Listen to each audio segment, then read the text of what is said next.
বাংলাদেশ জাতীয়তাবাদী দল স্বেচ্ছাসেবক দলের ৪৬তম প্রতিষ্ঠা বার্ষিকীর সম্মানিত সভাপতি, বাঞ্ছারামপুর পৌর স্বেচ্ছাসেবক দলের বিপ্লবী আহ্বায়ক, আমার কলিজার টুকরা বন্ধু জনাব সালাউদ্দিন বাসুর নেতৃত্বে আজকে বাঞ্ছারামপুর পৌর স্বেচ্ছাসেবক দল যে ইতিহাস তৈরি করেছে, এই প্রোগ্রাম ইতিহাস হয়ে থাকবে।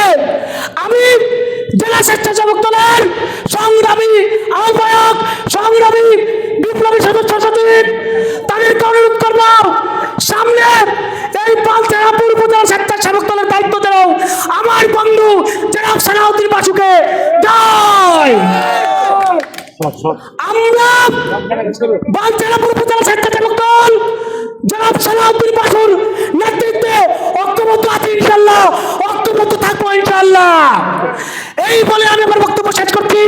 বাংলাদেশ জাতীয়তাবাদী দল জিন্দাবাদ, শহীদ জিয়া অমর হোক, দেশনেত্রী খালেদা জিয়া অমর হোক, আমাদের মানবিক প্রধানমন্ত্রী জনাব তারেক রহমান জিন্দাবাদ জিন্দাবাদ। আসসালামু আলাইকুম।